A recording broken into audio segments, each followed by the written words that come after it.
പ്രിയപ്പെട്ട പ്രേക്ഷകരെ, ഇപ്പോൾ നമുക്ക് ഇന്നത്തെ കാലാവസ്ഥ കൂടി അറിയണ്ടേ? കാരണം അത്യാവശ്യം മഴയൊക്കെ പെയ്ത ഒരു ദിവസമാണ് ഇന്നലെ. ഇന്നലെ മാത്രമല്ല, ഇന്നിപ്പോൾ രാവിലെയും ഒക്കെ മഴ ഉണ്ട്. കൊച്ചിയിലൊക്കെ മഴയുണ്ട്. നോക്കാം എങ്ങനെയാണ് കാലാവസ്ഥ എന്ന് സ്കൈ വാച്ചിലേക്ക്.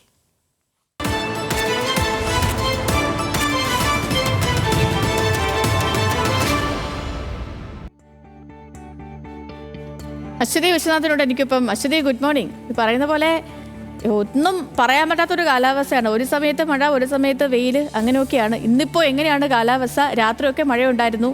അപ്പോൾ ഇന്ന് ഒരു മഴ പ്രതീക്ഷിക്കണമോ? എങ്ങനെയൊക്കെയാണ്?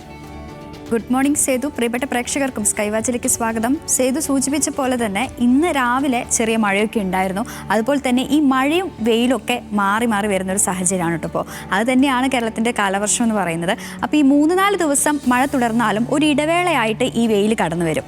അപ്പോൾ ഈ വെയിലുള്ള ദിനങ്ങളും തണുപ്പുള്ള ദിവസങ്ങളൊക്കെ ചേർന്നതാണ് നമ്മുടെ കാലവർഷം എന്ന് പറയുന്നത്. അപ്പോൾ നിലവിൽ വലിയ വെയിലൊന്നും ഇപ്പോൾ കുറച്ച് ദിവസമായിട്ടില്ല എന്നതാണ് മറ്റൊരു വസ്തുത എന്ന് പറയുന്നത്. അതുപോലെ ഇപ്പോൾ ഇടവപ്പാതിയൊക്കെയാണ്, നല്ല മഴയാണ്. അപ്പോൾ ഇതായിട്ട് ബന്ധപ്പെട്ട് ഒരു പഴഞ്ചൊല്ലിലൂടെയാണെന്ന് ഞാൻ തുടങ്ങുന്നത് കേട്ടോ. ഇടവം തൊട്ട് തുലാത്തോളം കുട കൂടാതിറങ്ങോല എന്നൊരു ചൊല്ലുണ്ട്. അതായത് ഇടവമാസം മുതൽ തുലാമാസം വരെ കുടയില്ലാതെ പുറത്തിറങ്ങരുത് എന്നാണ്. ഇത് തന്നെയാണ് എനിക്ക് പ്രേക്ഷകരോടും പറയാനുള്ളത്. കാരണം ഇത് മഴക്കാലമാണ്, ഇടവപ്പാതി ആയതുകൊണ്ട് തന്നെ മഴയ്ക്ക് ഒരു കുറവുമില്ല.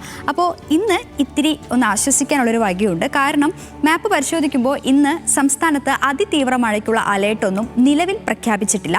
എന്നാൽ നേരിയ മഴയ്ക്കുള്ള സാധ്യതയൊക്കെ ഉണ്ട്. നിലവിൽ 8 ജില്ലകളിലാണ് യെല്ലോ അലേർട്ട് ഉള്ളത്. എറണാകുളം, തൃശ്ശൂർ, പാലക്കാട്, മലപ്പുറം, കോഴിക്കോട്, വയനാട്, കണ്ണൂർ, കാസർഗോഡ് എന്നീ ജില്ലകളിലാണ് ഇന്ന് യെല്ലോ അലേർട്ട് ഉള്ളത്. അപ്പോൾ റെഡ് അലേർട്ടോ ഓറഞ്ച് അലേർട്ടോ നിലവിലില്ലാത്തത് കൊണ്ട് തന്നെ നമുക്കതൊരു ചെറിയ ആശ്വാസം തന്നെയാണ്. ഇനി വേറെ കുറച്ച് കാര്യങ്ങൾ കൂടി നമുക്ക് നോക്കാം. അതായത് വേറെ എന്തൊക്കെ മുന്നറിയിപ്പുകളാണ് ഇന്ന് നൽകിയിട്ടുള്ളതെന്നാണ് ഇനി പരിശോധിക്കുന്നത്. ആദ്യം തന്നെ മത്സ്യത്തൊഴിലാളികൾക്കുള്ള ജാഗ്രതാ നിർദ്ദേശമാണ്. കേരള, കർണാടക, ലക്ഷദ്വീപ് തീരങ്ങളിൽ ഇന്ന് മത്സ്യബന്ധനത്തിന് തടസ്സമില്ല എന്ന് കാലാവസ്ഥാ വകുപ്പ് പറയുന്നുണ്ട്.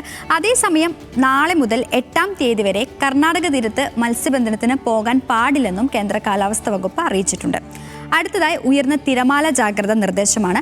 കണ്ണൂർ, കാസർഗോഡ് ജില്ലകളിൽ കുഞ്ചത്തൂർ മുതൽ കോട്ടക്കുന്ന് വരെയുള്ള തീരപ്രദേശങ്ങളിൽ ഉയർന്ന തിരമാലകൾക്കും കടലാക്രമണത്തിനും സാധ്യതയുണ്ടെന്ന് ദേശീയ സമുദ്രസ്ഥിതി പഠന ഗവേഷണ കേന്ദ്രം മുന്നറിയിപ്പ് നൽകുന്നുണ്ട്.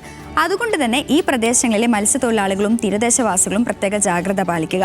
അധികൃതരുടെ നിർദ്ദേശങ്ങളെല്ലാം തന്നെ കൃത്യമായി അനുസരിക്കുക എന്നുള്ളതാണ് നമ്മൾ ചെയ്യേണ്ടത്. അപ്പോൾ ഇങ്ങനെയൊക്കെയാണ് ഇന്നത്തെ പ്രധാനപ്പെട്ട മുന്നറിയിപ്പുകൾ. ഇനി ഇതിനനുസരിച്ച് മുൻകരുതലുകൾ സ്വീകരിക്കുക എന്നുള്ളതാണ് നമ്മുടെ അടുത്ത സ്റ്റെപ്പ്. അപ്പോൾ ഞാൻ മുൻപ് പറഞ്ഞതുപോലെ ഈ ഇടവപ്പാതി കഴിഞ്ഞാൽ ഇടവഴിയിലും വെള്ളം എന്നുള്ളൊരു മറ്റൊരു ചൊല്ലും കൂടി ഉണ്ട് കേട്ടോ. അതായത് ഈ ഇടവപ്പാതി കഴിഞ്ഞാൽ ഈ ചെറിയ വഴികളിലൊക്കെ വെള്ളം നിറയുമെന്നാണ്. നമുക്കറിയാം നമ്മുടെ റോഡിൻ്റെ ഒക്കെ ഇപ്പോഴത്തെ ഒരു അവസ്ഥ ഒക്കെ എങ്ങനെയാണെന്നുള്ളത് അല്ലേ. ഈ മഴക്കാലം ആയാൽ പിന്നെ അത് പറയേ വേണ്ട. അതുകൊണ്ട് തന്നെ റോഡിലായാലും മറ്റു വഴികളിലായാലും ഡ്രൈവ് ചെയ്യുമ്പോഴോ നടക്കുമ്പോഴൊക്കെ ഒന്ന് സൂക്ഷിക്കുക.